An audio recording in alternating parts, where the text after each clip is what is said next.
Salve amigos, eu sou o professor Armar Segundo e esse é o seu canal Enferodonto, aulas descomplicadas em enfermagem e odontologia, e hoje a gente vai falar sobre essa banca, a banca Ápice Consultoria, né? Nós já começamos a fazer uma série de vídeos falando sobre bancas específicas, falamos sobre CPCom, banca AOCP, a banca Advise, Consulplan, banca Educa. Hoje nós iremos falar um pouco sobre a Ápice Consultoria, que é uma banca paraibana, né? Então já tem sede ali no município de Campina Grande, né? Então o Planalto da Borborema, né? Então tem essa localização aí do consultório da Ápice Consultoria. Você pode acessar e conhecer os concursos, né, ofertados pela banca Ápice Consultoria através do endereço eletrônico apiceconsultoria.com e, claro, a gente agora vai resolver algumas questões selecionadas dessa banca para ver como é que se comporta aí nas principais provas de concursos públicos, né? A nossa primeira questão vem da Prefeitura de Riacho dos Cavalos, o ano é de 2022, o cargo é técnico de enfermagem de PSF, e diz assim, gente, ó, uma gestante com 20 semanas de gestação está contraindicada receber a seguinte vacina. Nós sabemos que no período gravídico existe a contraindicação, tá aqui, ó, contraindicação de vacinas não só virais, como também o que, ó, bacterianas vivas. E aí a gente pode dar um exemplo aqui de uma vacina bacteriana viva, o famoso BCG, né? Então nós sabemos que a idade máxima para se imunizar com o BCG é 4 anos, mais 11 meses, mais 29 dias. Porém, existirá o caso, como por exemplo, pessoas que convivem com portadores de hanseníase, chamados comunicantes de hanseníase, que poderá haver uma vacinação seletiva com o BCG, né? Então, nesses casos, as gestantes elas não irão receber esse tipo de imunobiológico. Quando a gente fala sobre vacinas virais vivas, a gente pode destacar aqui algumas, como por exemplo a febre amarela, né? Então a febre amarela está ali no calendário do adulto, do adolescente, até 59 anos, né? A gente destaca aqui também a tríplice viral, né? O sarampo, rubéola e cachumba. A gente também destaca aqui a própria varicela, né? Então outras vacinas de ordem viral que estão contraindicadas aí no período gravídico. E isso é o que está perguntando a questão, né? Uma gestante com 20 semanas de gestação está contraindicado receber a seguinte vacina. Qual? DTPA, a difteria, o tétano e coqueluche. Olha, gente, essa vacina faz parte do calendário nacional da gestante e ela é realizada por gestação, né? Então, independente da situação vacinal anterior, a gestante vai receber DTPA por gestação justamente a partir de 20 semanas. Então, a letra A não responde a nossa questão. A vacina da influenza, né, também é uma vacina de campanha que é realizada justamente aí nas gestantes. A vacina hepatite B pode ser realizada em qualquer idade gestacional, né? Então, ó, também faz parte do calendário vacinal da gestante. Aí ele diz aqui na letra D, ó, tríplice viral, sarampo, cachumba e rubéola, né? Então isso aqui sim é uma vacina de vírus vivos, né? Então está contraindicado no período gravídico. Então a resposta é a nossa letra D. E a letra E ainda fala sobre difteria e tétano, que também faz justamente parte aí do calendário vacinal das gestantes, pode ser realizado em qualquer idade gestacional. Agora você vai avaliar ali a situação vacinal, se tem uma dose, se é uma dose de reforço, se está na terceira dose, se só precisa da DTPA. Então você tem que ver o histórico vacinal dessa gestante. Então lembra aí, ó, vacina viral, bacteriana, viva, não pode no período gravídico. Essa é a nossa primeira questão com o gabarito letra D da banca Ápice Consultoria, é aqui da nossa Paraíba, né? A segunda questão diz assim, ó, a Sociedade Brasileira de Hipertensão considera a hipertensão estágio 1, caracterizada pela pressão arterial sistólica e pela pressão arterial diastólica, respectivamente.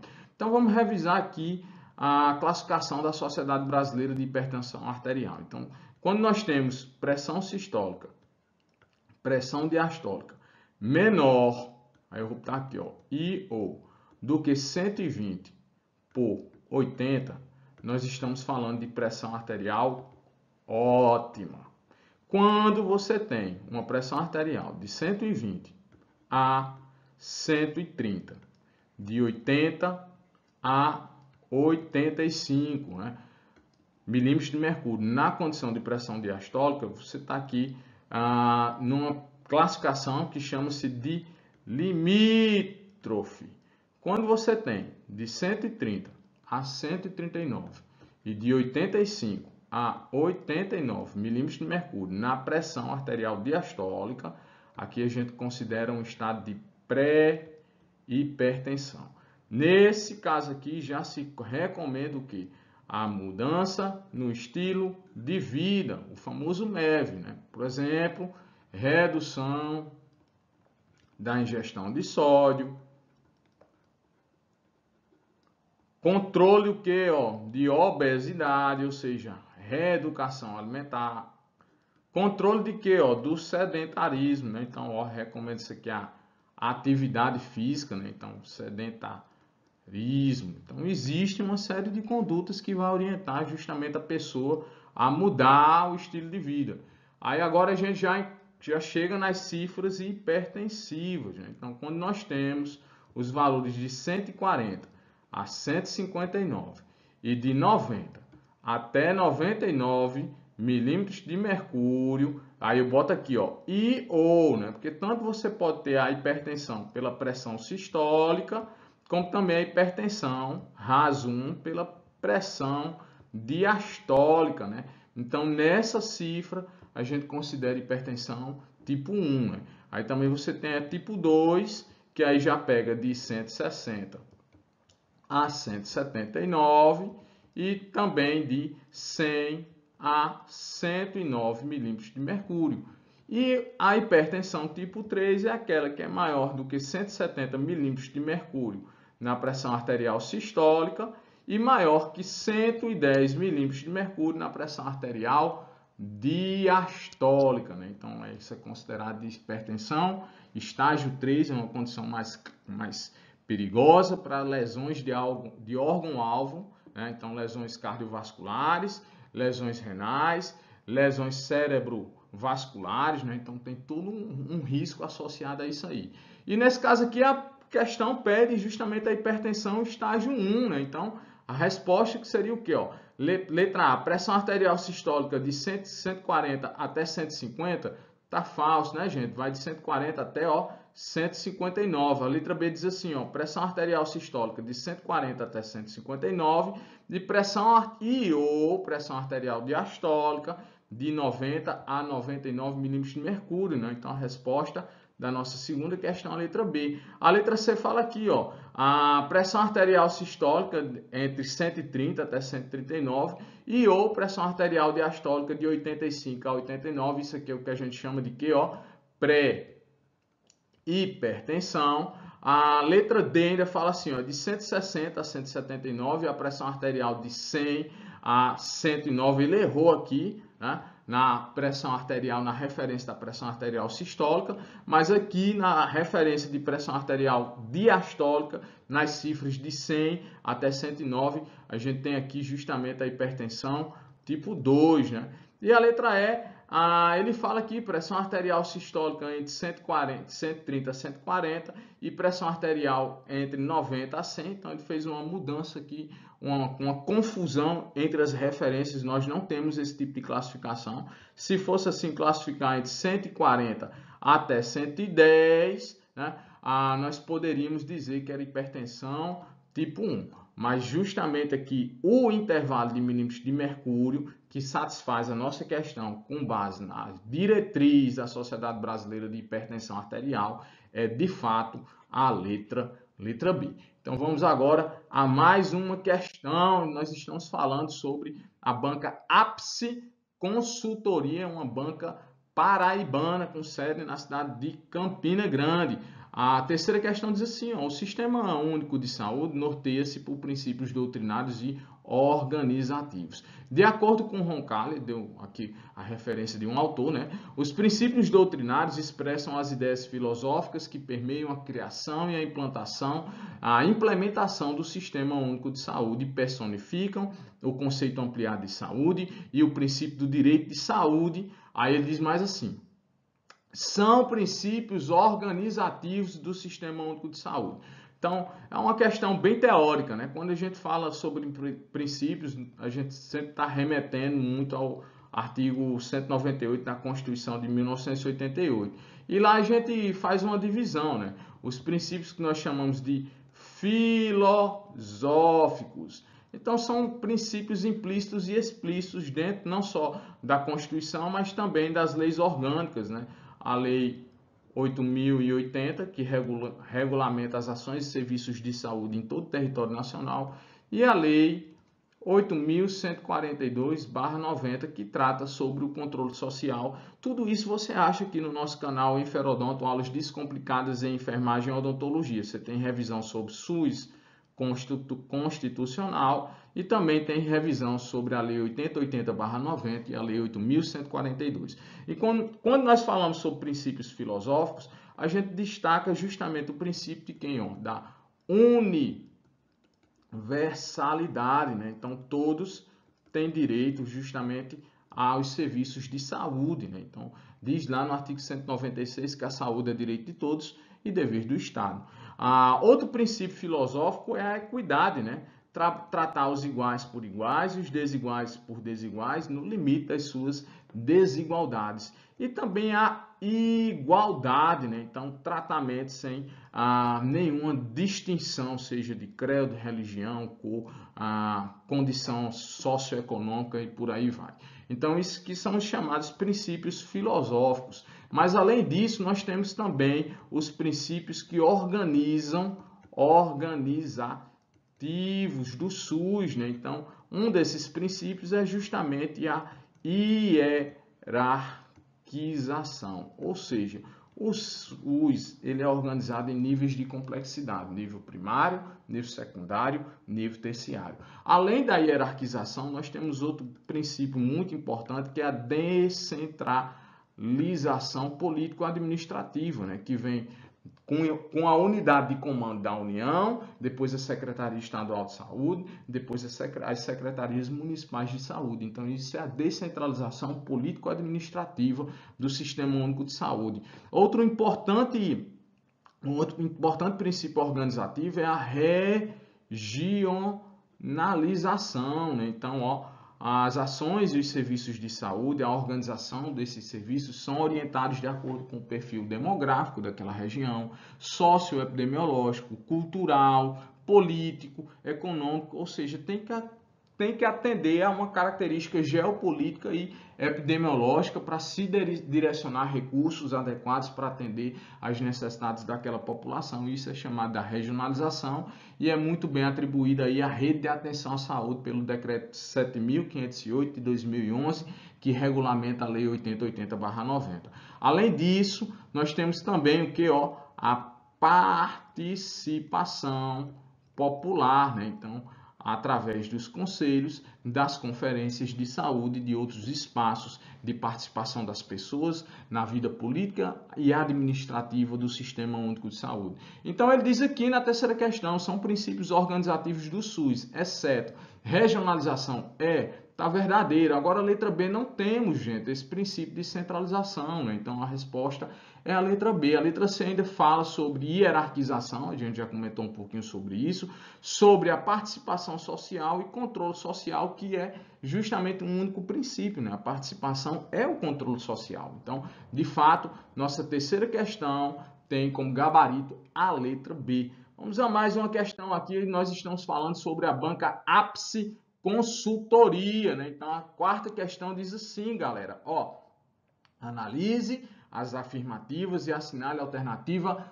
correta. O item 1 diz assim, a atenção básica é o conjunto de ações de saúde individuais, familiares e coletivas que envolvem a promoção, prevenção, proteção, diagnóstico, tratamento, reabilitação, redução de danos, cuidados paliativos e vigilância em saúde, né? Então, segundo, onde é que você acha essa teoria, né? Você vai procurar lá a Política Nacional da Atenção Básica de 2017, a famosa PNAB. Você tem aula aqui no Enferodonto revisando a Política Nacional da Atenção Básica. Então, ó, verdadeiro. Por enquanto a gente tem o item 1, ele está aqui querendo saber justamente as alternativas corretas. O item 2 diz assim, ó, a integração entre a vigilância em saúde e a atenção básica é condição essencial para o alcance de resultados que atendam às necessidades de saúde da população. Isso também está lá na Política Nacional da Atenção Básica, então os itens 1 e 2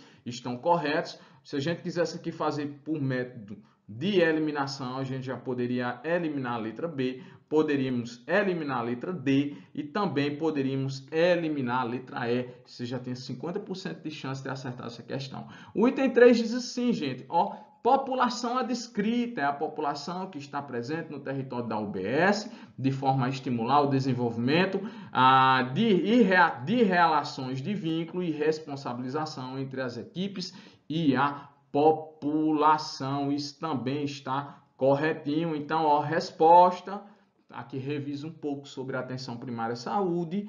A letra A, temos o gabarito como verdadeiro, né? Vamos a mais uma questão, vamos à nossa quinta questão agora, que diz assim, ó. É uma doença infecciosa e contagiosa, causada por um micro-organismo que se propaga através do ar, por meio de gotículas contendo bacilos, olha lá, expelidos por um doente ao tossir, espirrar ou falar em voz alta. Quando estas gotículas são inaladas por pessoas sadias, provocam a infecção e o risco de desenvolver a doença. Essa doença é prevenida através da vacinação, sendo denominada DI, né? Então, ó, gente, falou de quê? Ó? Falou de bacilo, né? Bacilo tá aqui, ó. Lembra o quê, ó? Bactéria, né? Uma bactéria transmissível ao tossir, ao espirrar e ao falar, que tem uma imunoprevenção, né? Então, ó, ao nascer, a gente pode tomar justamente essa vacina, a vacina que, ó, a famosa BCG, que vai evitar as formas graves de tuberculose meníngea e miliar. Então, ó, leishmaniose é uma doença de transmissão vetorial, está falso. A giardíase é uma doença de transmissão fecal-oral, também está relacionada às condições sanitárias do ambiente, né? A rubéola é o que? Uma doença viral, apesar de ser contagiosa pela via respiratória, né?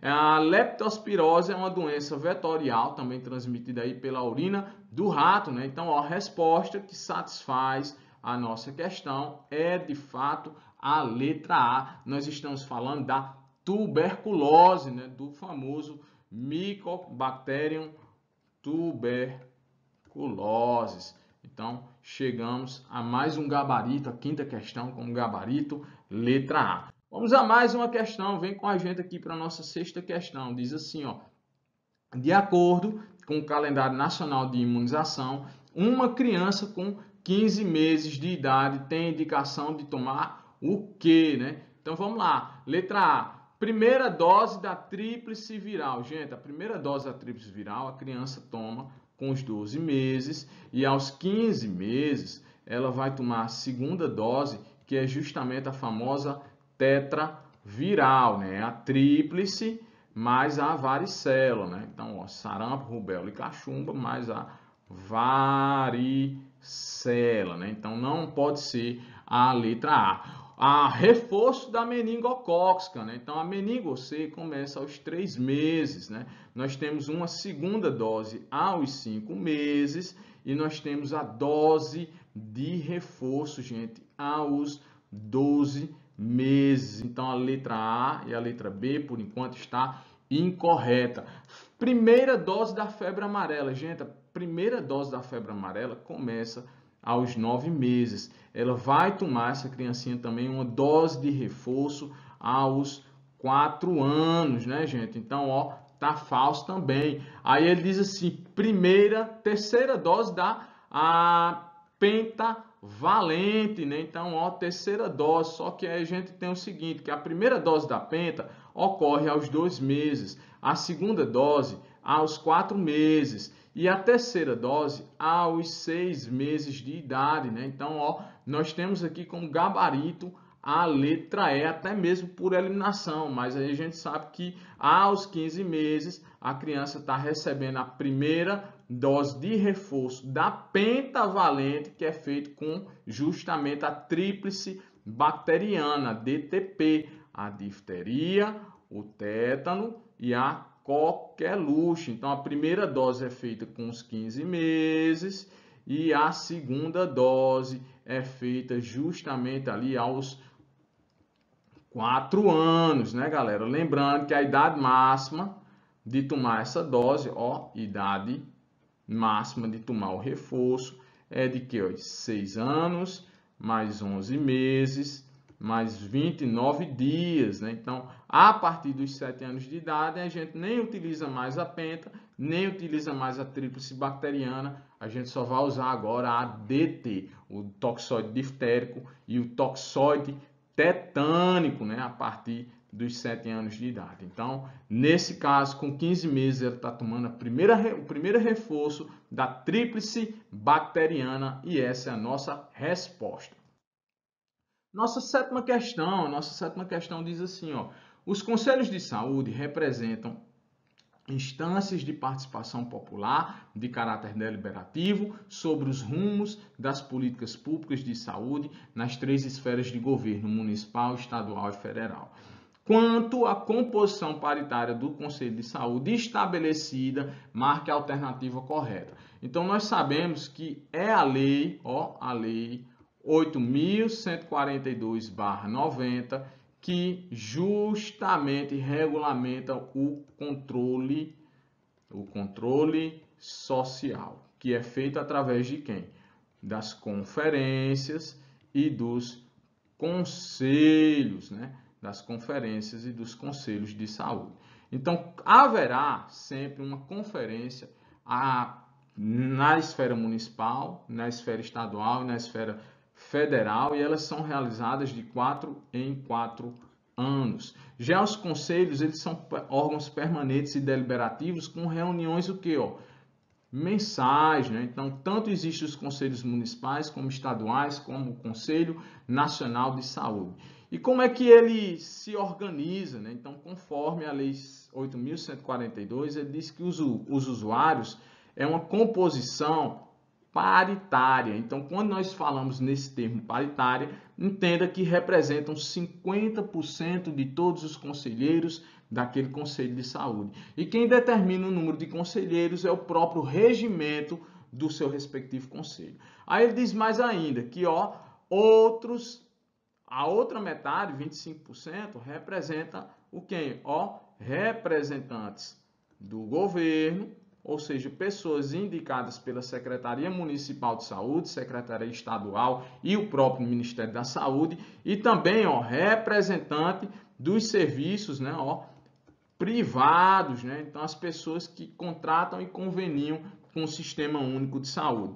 E os outros 25%, segundo, é composto por quem? Pelos profissionais da saúde que estão atuando justamente aí no Sistema Único de Saúde. Então, a questão versa sobre isso, né? Ele pergunta o seguinte: qual a composição paritária do Conselho de Saúde estabelecida e marque a alternativa correta, né? Então, a letra A fala aqui, ó, 50% dos usuários, depois 25% de gestores e depois 25% de prestadores de serviço. Por enquanto a resposta é a letra A. A letra B a gente já invalida aqui, né? Ele fala 25% de usuários, a letra C ele fala 50% de usuários e 30% de gestores, isso também está falso. A letra D fala de 25% de usuários, isso também está falso. E a letra E fala de 25% de usuários. Então, ó, resposta de fato da nossa sétima questão é a letra A. Vamos a mais uma questão, gente. Vamos aqui à nossa oitava questão. Diz assim, ó: o Sistema Único de Saúde norteia-se por princípios doutrinários e organizativos. os princípios organizativos orientam o funcionamento do sistema, de modo a contemplar seus princípios doutrinários. São princípios organizativos, exceto, né? Então a gente já falou aqui em questão anterior sobre os princípios doutrinários e os princípios que organizam o SUS. Aí está perguntando se são princípios organizativos. Vamos lá. Letra A é um princípio? É. Letra B, a hierarquização também é outro princípio? É. Nós temos lá no artigo 198 da Constituição que o SUS compreende uma rede regionalizada e hierarquizada com os seguintes princípios. O primeiro, ele diz logo descentralização político-administrativa. Agora, gente, a universalidade nós chamamos de um princípio que, filosófico, né? Então, todos têm direito ao Sistema Único de Saúde, né? Está lá no artigo 196 da Constituição de 1988, então a resposta é a letra C. A letra D voltou a falar em outro princípio organizativo, que é a regionalização, e a letra E também, né, que é a participação e o controle social, né? Vamos a mais uma questão. A nossa 9ª questão diz assim, o objetivo primordial do acolhimento e classificação de risco, e você tem aqui uma aula de resolução do Conselho Federal de Enfermagem falando sobre o acolhimento e classificação de risco no seu canal Enferodonto. Aí diz assim, o objetivo primordial do acolhimento e classificação de risco nos serviços de urgência e emergência é definir prioridades de atendimento. De acordo com o protocolo Manchester, marque a alternativa com a classificação de tempo e de espera correto, né? Então, respectivamente. Letra A fala assim, vermelho, né? Conforme o protocolo Manchester, a cor vermelha é atendimento o que, segundo?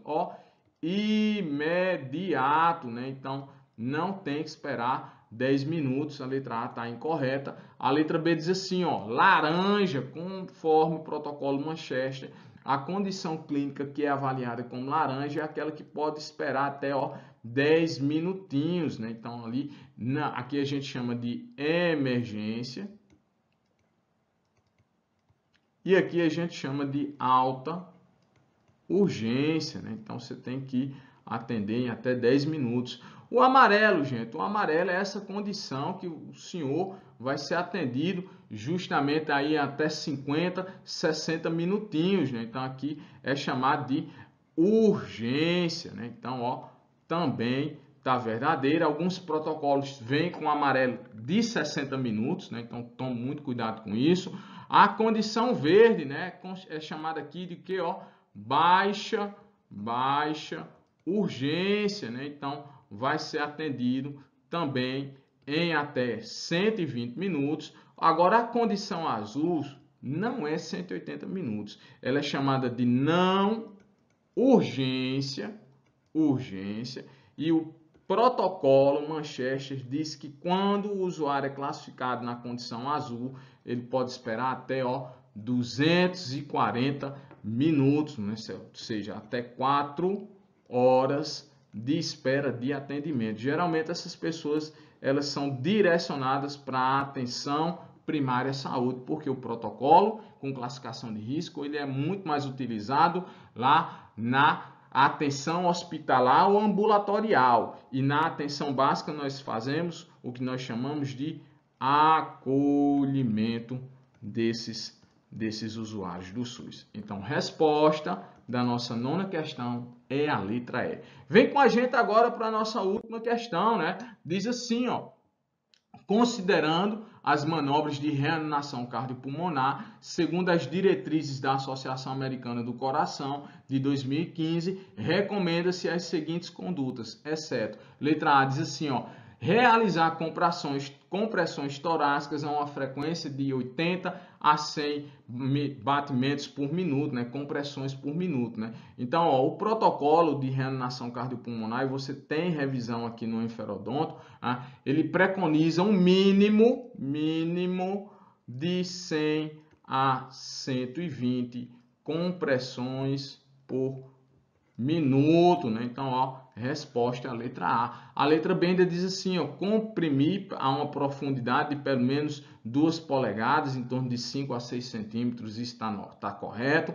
Aí ele diz assim, ó, permitir o retorno total do tórax após cada compressão, isso também está corretinho. A letra D diz assim, ó, minimizar as interrupções nas compressões, isso também é uma informação correta. E a letra E diz assim, ó, ventilar adequadamente 2 respirações após 30 compressões. Lembrando que se você tiver uma via aérea definitiva, essas ventilações são a cada minuto, né? Então, ó, você tem ali justamente uma relação de compressões de 2 respirações para 30 compressões sem a via aérea definitiva. Então, a resposta da nossa 10ª questão é a letra A. E aí a gente fez uma rápida revisão sobre as principais, o modo como a banca Ápice Consultoria, né, trabalha aí o seu estilo, é uma banca bem objetiva, gosta de SUS constitucional, gosta de condições não só do texto da lei, mas também da interpretação didática, filosófica, por assim dizer. Então, ficou aqui uma dica para os nossos estudos. Esse é o nosso preparatório para concursos públicos. Se o senhor quiser conhecer, pode entrar em contato através do 999273210 ou também através do nosso e-mail. E lá nós trabalhamos disciplinas na área da enfermagem, legislação de enfermagem e também saúde pública, através de aulas gravadas e aulas online pela plataforma Google Meet. E esse é o seu canal Enferodonto, aulas descomplicadas em enfermagem e odontologia. Se o senhor gostou desse nosso conteúdo, por favor, deixe aqui o seu like, a sua inscrição, a sua sugestão ou crítica, também alguma correção e, claro, compartilhe esse vídeo. Um forte abraço e bons estudos. E aí, galera, se você gostou do vídeo, então não deixe de se inscrever no canal, ativar o sininho, deixar seu like, seus comentários. Isso vai ajudar bastante a nós do canal trabalharmos para mais conteúdos em Enferodonto com vocês, aulas descomplicadas.